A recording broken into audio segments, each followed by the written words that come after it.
Hi guys, my name is Elena Paraskeva and I am a conceptual fashion portrait and commercial photographer based in the beautiful island of Cyprus.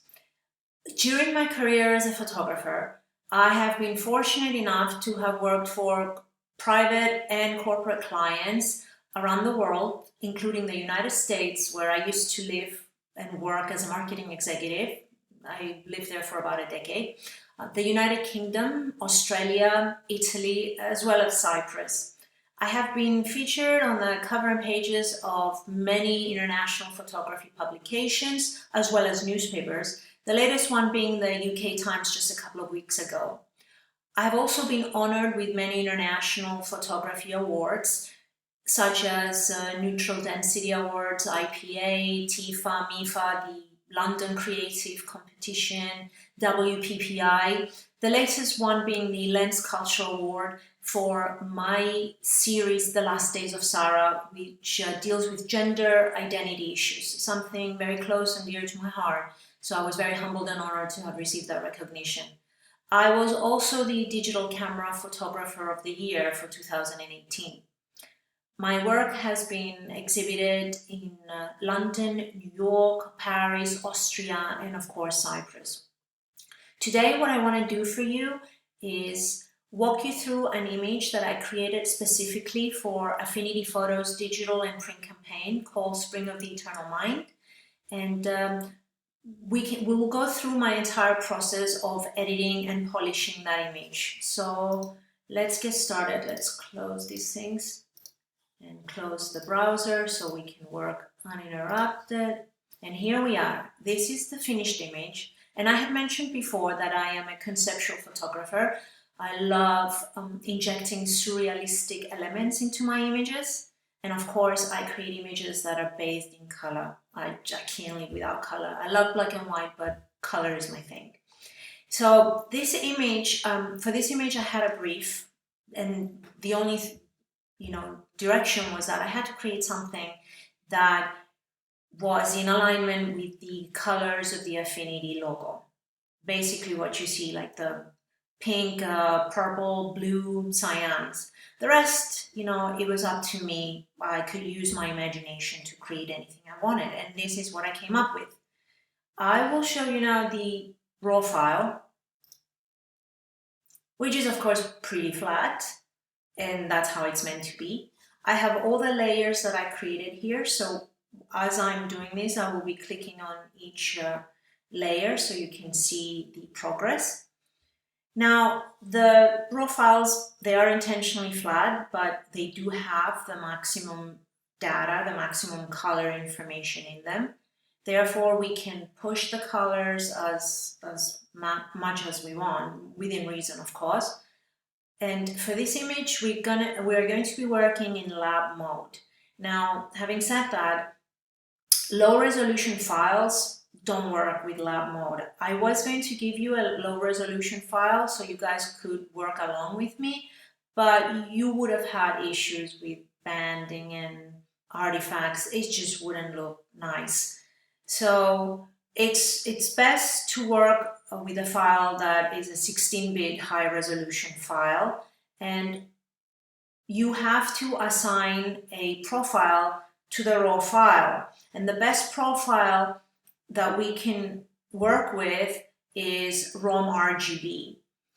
I'm going to show you how to do that, how to convert, first of all, how to assign a profile to the raw file.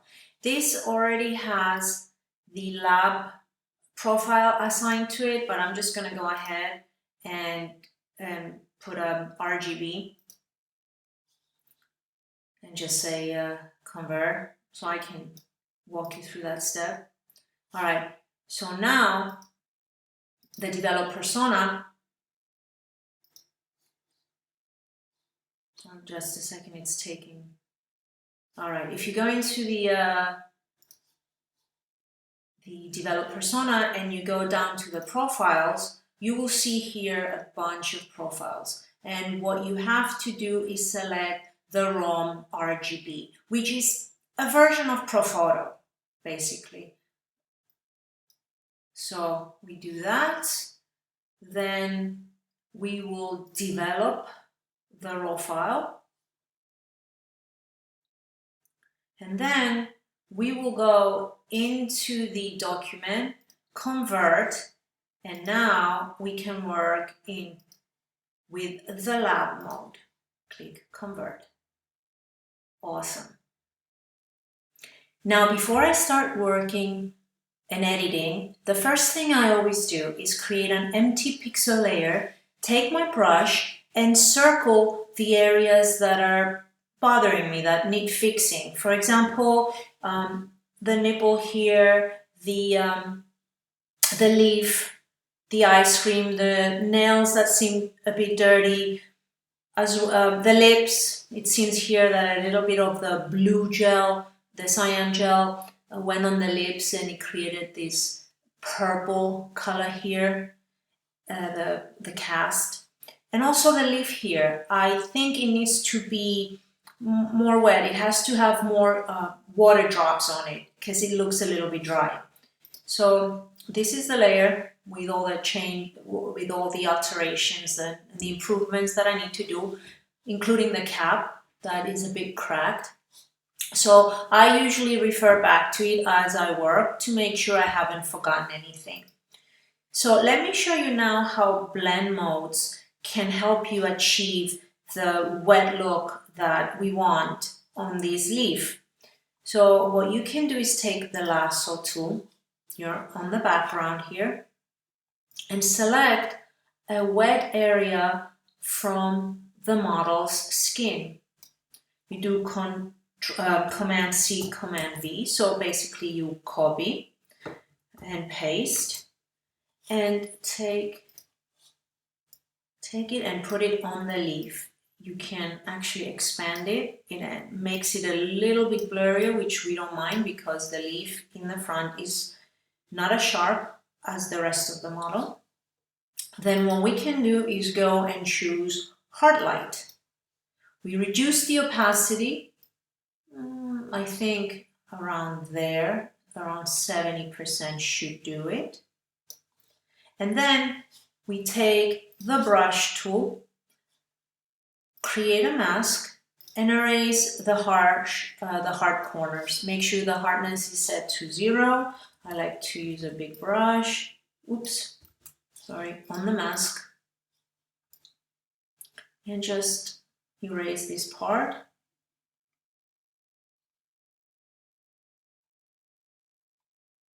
Okay, it still looks pretty bad. It doesn't match with the color of the leaf, but that's easily fixed by using curves. Now, don't forget we're in lab mode, and in lab mode, curves are a little bit different than when in RGB. Lab mode works similarly to the human eye, so it separates lightness from color. So you see the A opponent and the B opponent are the colors, and lightness is what it is, lightness. So let's first right-click on the curve layer and mask to below, so any changes we make affect only the drops here. So I will go first to lightness to make it a little bit lighter so it matches the leaf. And then I will go to the A opponent, and you see if I push up, it brings more magenta into the layer, but if I go down, the more I go down, the more it puts cyan in it. So I think right about there, it looks fine. Now the drops are still a little bit sharp in my opinion. So what you can do is go to filters and apply a Gaussian blur. It's here, Gaussian blur. I apply about, in this case, 0.2, 0.3. That should do it. I just saw here in the mask, I need to erase this little one. Okay, so basically what I did now, it looks fine. I repeated the process over here, over there, over there. I think I grabbed another area just so it wouldn't look the same. And I'm just gonna delete what I just did and show you the wet leaves as I've done them. Okay. Now, let's try and fix these major issues that I had identified before, such as the nipple, the dark area of the leaf here, the dirty nails, the cracks on the swimming cap. That I will do by creating an empty pixel layer, choosing the in-painting brush tool, which is a fantastic tool that makes my life a lot easier. Set it to current layer and below. If you have it on current layer and you're trying to brush on something, you won't see any change. Make sure hardness is set to 0, and let's see what this baby can do.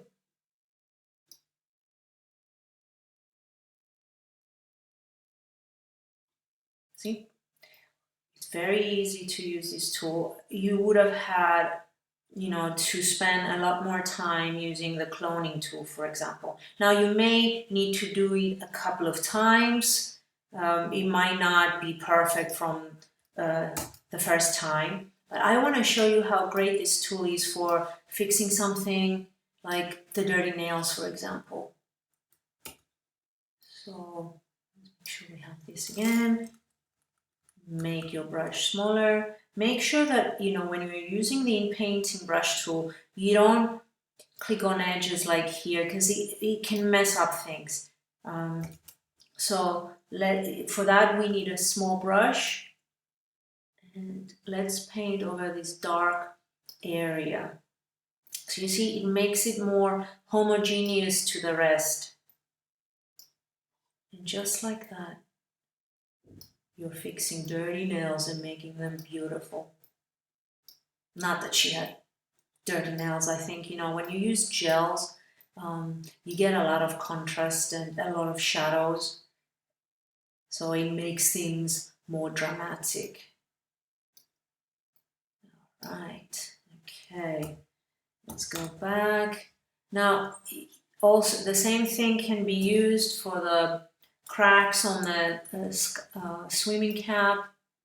Very easy to get rid of them. Of course, when I do these, people, I am zoomed in almost at 100% because I am a stickler for details. I always think, well, what if my image ends up on a billboard? So I don't do it the way I do it here. Like, I really zoom in, and it takes me a lot longer, but I will not bore you with the tedious process that I go through. It's just to show you how easy it is using the in-painting tool to just fix, things like this, cracks. Now, mind you, when you're using the in-painting tool on an empty pixel layer and not within frequency separation, the changes you're making are affecting both the color and the texture. Within frequency separation, the key difference is that you can separate the changes. So you have control over what you want to affect. So if you want to make changes only to the color, let's say you have a model that has a problem with pimples that are red and you just want to remove the color, that's, you go to the low frequency. But we'll go to that in a minute. I'll show you how I do that. Anyway, that is a very quick, you can see before and after. I will delete the layer and show you the actual layer. Okay, now moving on to frequency separation, where we can retouch the skin and make it glorious and beautiful. Now, if you've worked with Photoshop before, you do know that this is a multi-step process that involves creating 2 separate layers, applying Gaussian blur to one of them, using the apply image tool, inverting, using linear light as a blend mode, and so on and so forth. It takes too long. With Affinity Photo, it's much easier. All you need to do is right-click and create a merge visible layer so we can edit non-destructively. Then go to our filters, click on frequency separation, and then decide on a radius that will allow enough color and enough texture to be applied to each layer. What I mean by that is, if I push this radius to the right, so you can see a lot of the color on the left. That means there's too much color in the texture part of your frequency separation, which will not allow you to remove blemishes, red marks, any color aberrations that you want to remove. So to strike a balance, I usually choose about, depending on the image, about 2 to 2.5 to 3%, let's say. So I'm fine with that. And that's it. We have our 2 layers. We can then group them so we can make them visible and invisible to see the changes we have impacted. Now, what I like to do is duplicate the high frequency, Command C, Command V, and bring the opacity down to 20% for a little bit of sharpening of the skin. I do like to see some more texture on the skin. I don't overdo it at this stage because sharpening should be the very last thing you do at the end of this whole process when you want to save this as a TIFF file or a JPEG file. Having said that, you can see it's not very visible. If I go back and forth, the change is very subtle, but that's how I like to do it. My process is very gradual and subtle. So let's go to the low frequency layer, use the in-painting brush tool, and start removing some unwanted shadows. Make sure you are on current layer, and you can see you can easily remove this. As I said before, the in-painting tool is something fantastic. In Photoshop, I have to spend a lot more time with dodging and burning to fix these issues with unwanted shadows and making the face more homogeneous. Now, I'm not going to go through my entire process because I guarantee you that you guys will fall asleep because it takes me quite a bit of time. I always envision my images on a billboard, so I want to tackle even the most minute detail, which of course has resulted in me killing my eyes, hence these glasses that I'm wearing. So let's go to high frequency and show you how that differs. I'm still going to be using the in-painting tool. Mind you, you can use a variety of tools here, the healing brush tool, the clone tool, but I often, a lot of the work can be done with the in-painting tool. See, if I wanted to get rid of drops, which I don't want to, the way to do it is through high frequency separation. This one has color in it though, so it won't be 100% removed, so I will have to go back to low frequency and remove it, the color in it. But of course I don't want to remove drops because I love them. So instead I'm going to remove some of the cracks that I left intentionally on the swimming cap, just to show you how easy it is to remove them without using the cloning tool. Because sometimes with the cloning tool, you gotta be really good at selecting the sample area, and sometimes you touch, you sample the wrong area and it just doesn't work. See here, there was a little bit of a color, so I have to go to the low frequency. Okay, so something that I wanted to show you that is pretty cool is using the clone tool with a different blend mode. Let's go to the clone tool, use lighten, again, current layer, make your opacity to about 20-30%. And what you can do with that one, you can, of course, make these shadows lighter, but you can also paint, we're in low frequency, and we will affect here the color, this purplish color. We will make it more magenta by clicking on a sample area and gradually painting in the color.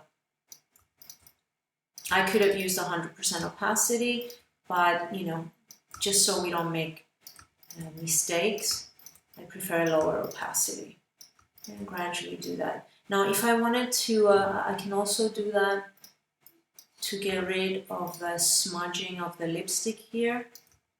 And if I wanted to make the outline of the lips a little bit sharper, I can always increase the harshness and just go around it like that. Okay. Another cool thing that you can do with the lighten mode is take care of the brows. I wanted to make the brows more alien-esque. So in order to do that, I sample a very light color area here. Again, make sure my opacity is set to something like 20%. We'll increase the brush size and start painting. As you can see, it does not get rid of the hair, which is exactly what we want to do. If I was in high frequency layer, I'm going to go and show you that now, and I try to do that with a high opacity, it would get rid of the hair, and we don't want that. The same thing with wrinkles. I want to make a point on that. Okay, my model here is pretty young and she has a perfect face, but if you had somebody that was a little bit older and had a few wrinkles, it is best to keep those wrinkles. Don't overdo it with the high frequency layer because the skin then becomes plastic and fake. Instead, it is much better to go to the low frequency layer, use the in-painting tool or the clone in a lighten mode, and just get rid of the shadow within the wrinkle itself. It is much better than just destroying the wrinkles and creating a plastic face. All right, so I'm gonna click Command O to bring the whole image in focus and show you the finished version of my frequency separation. I will toss this into the garbage bin, and this is it with the brows, of course, because I had them on a different layer. I thought of doing them later. Anyway, so that's the before and after. Subtle differences, but it does make a difference nonetheless. All right, let's move on to dodging and burning. For me, dodging and burning is a two-step process. Part one is corrective, in the sense that I want to fix the transition between shadows and highlights without making the image flat. And the second part is creating more dimension within my image by manipulating the shadows and highlights. And the way to do that is with curves. Since we're in lab, again, we have to go into the lightness. So we create two layers. One to manipulate the highlights and the other one to manipulate the shadows. Now, since this image is mainly midtones and highlights, we'll really use the shadows, the darkness part very selectively to make some of the shadows, the few shadows in the image, stand out more. For example, the blue part of the cap, some areas that you see here, the shadows on the leaves, the fingers, the edges of the arm, maybe the jawline to make it stand out a bit more, maybe a little bit under the mouth, but not too much, because this is not a dramatic image in terms of shadows. You could use this tool a lot more with a different image. In my case, most of the work was done to the highlights. First to, as I said, to correct some of the shadows that, blended a bit too roughly with the midtones and the highlights. And then using the highlights to make some parts of the image stand out. So again, we invert the layer, we choose a very low flow. Usually it is about 2%, maybe 1-2%. Now, sometimes when I do hair or clothes, I will push that to 5-6%, but especially for the skin, 1 or 2% is more than enough because you do not want to overdo it. Of course, if you overdo it, you can lower the opacity of the layer, but it's best to do small, subtle changes. It takes, of course, a lot longer, and as I said before, because I am into a lot of detail, I spend usually about 30 to 40 minutes doing dodging and burning, which completely kills my eyes. But guys, it is so worth it because it transforms the image from good to great. If you do good dodging and burning, it really makes the image pop. Even if later, at a later stage, you use selective color or curves to push the colors and make them more vibrant, the image is still going to be flat. The items within the image are not going to pop out as much as when you do dodging and burning and you manipulate your highlights and your shadows.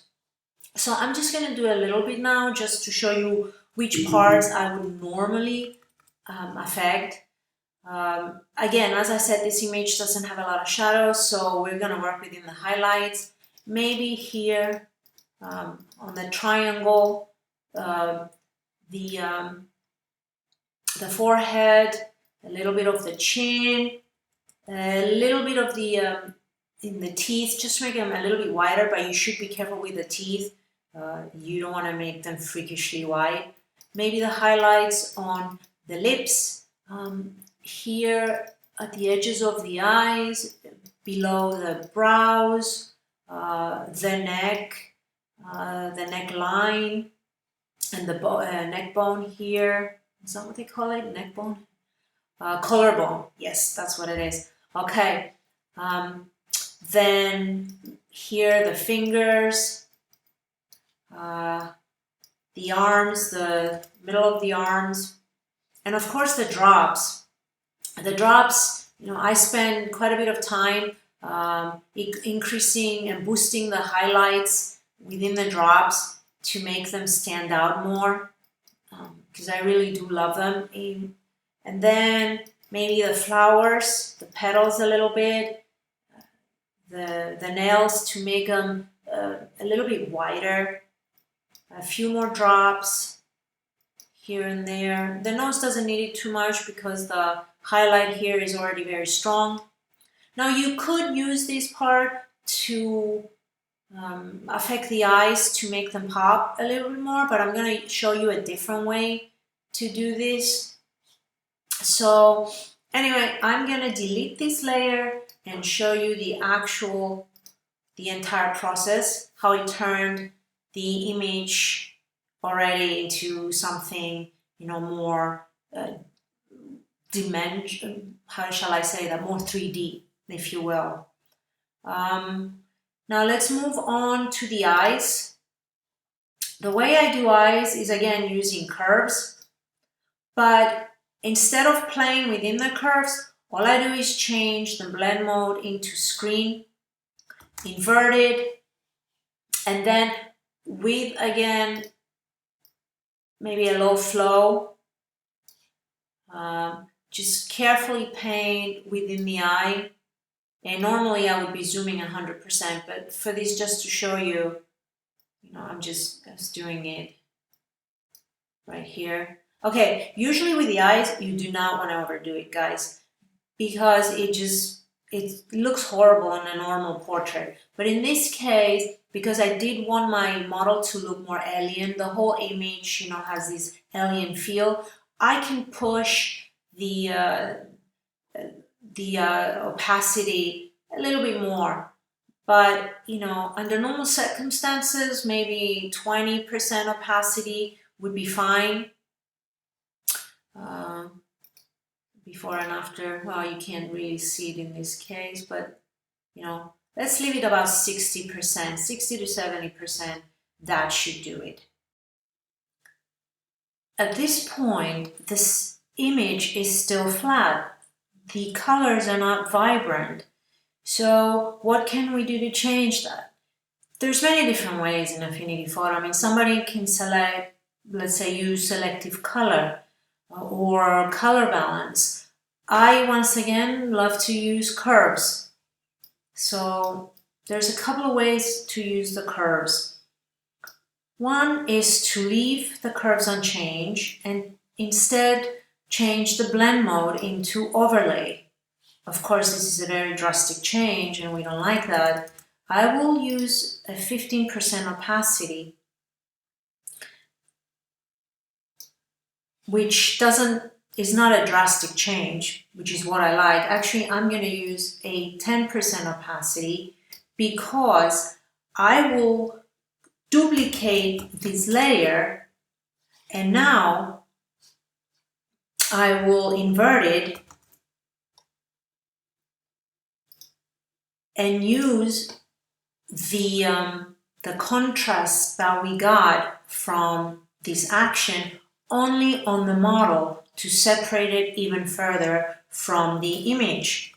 I would usually use a selection tool, but just to show you now, basically with a white brush, and an opacity 100%, flow 100%, just quickly show you how this tiny step can separate your subject even more from the background. Let's use a huge brush so we can do this fast.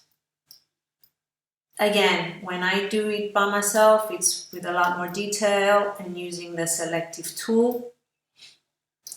All right, so before, after, before, after. And if I group these two together, you can see the cumulative change, which, you know, it makes a bit of a difference. We're not there yet, 100%, but it is a vast improvement from what it was before. Another way to use the curves is within, of course, the lab mode. And seriously, with the lab mode, you can change the colors and get color combinations you never dreamed of. But that's not our goal here. I love the colors that I already achieved. They were based on a brief, so I just want to make them a little bit more vibrant. So let's manipulate the master first. You can see already that it increases the contrast.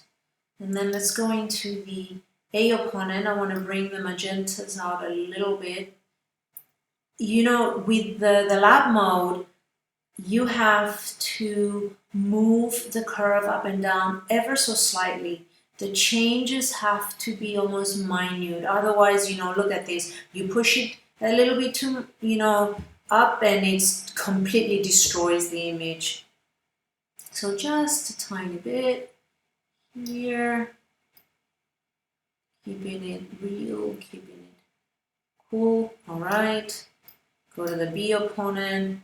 Bring a little bit more blue into the image.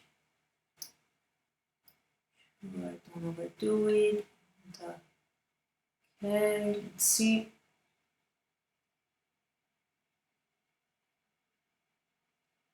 All right, I think I'm okay with that. Let's see. Before, after, huge difference. I'll put it within our ColourPop group, and voila, you will see, you know, how it completely changed from before and after. I apologize about my computer. I have so much stuff on this and it takes a little while to show you the before and after. But you can see here how we moved from a flat image to this, you know, image that is full of like vibrant colors. The next step that I want to do is liquify. Just a few changes. The eye here is a little bit sleepy, so I want to open it up a bit, straighten the nose, and bring the shoulder down. And here the leaf was in front of the the shoulder here and it makes it look a little bit weird, so I want to fix that. So in order to do that, let's create a merge visible layer, and then let's go into the liquify persona.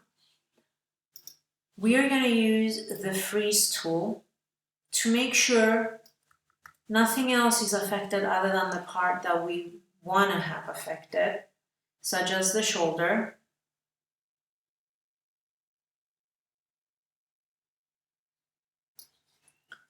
And let's push it down. I have set my speed, my opacity, and my hardness at a low, and the size, I want a big brush because I want to do things slow. If you actually set your speed to a high, then you'll probably make a mistake. It's going to be too drastic of a change.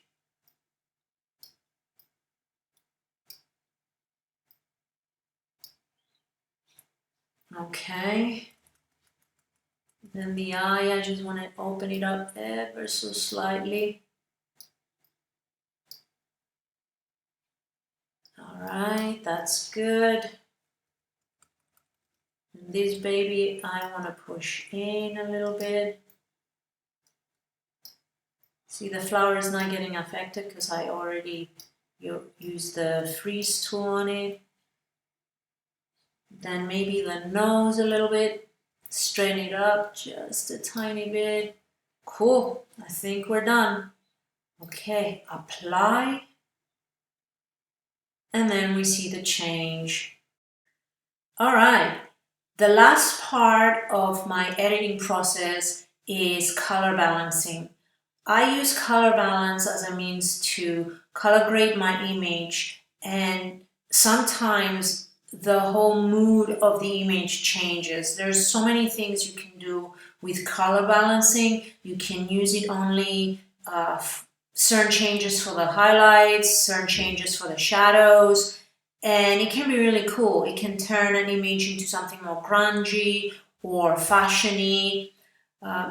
Many ways to be creative with color balance. In this case though, the image is pretty set, I'm pretty happy, so what I want to do is make it a little bit cooler. I don't like the cyan that much over here. I want to turn it more into blue to match the leaves, and the pink on the model, I also want to make it a little bit cooler. So let's go to color balance, and just because this image, as I said again, it's mainly midtones and highlights, just going to the highlights and changing the blue, putting it about around 15%, or let's do it 10%, 9%, and going into the midtones and doing the same with that, I think achieves my goal. So before and after, very, very subtle change, which again, that's all I'm about. And with that, we've come to the end of the tutorial. Thank you so much. I hope I didn't bore you, and I hope you found this tutorial helpful. Stay safe and creative, guys. See you next time.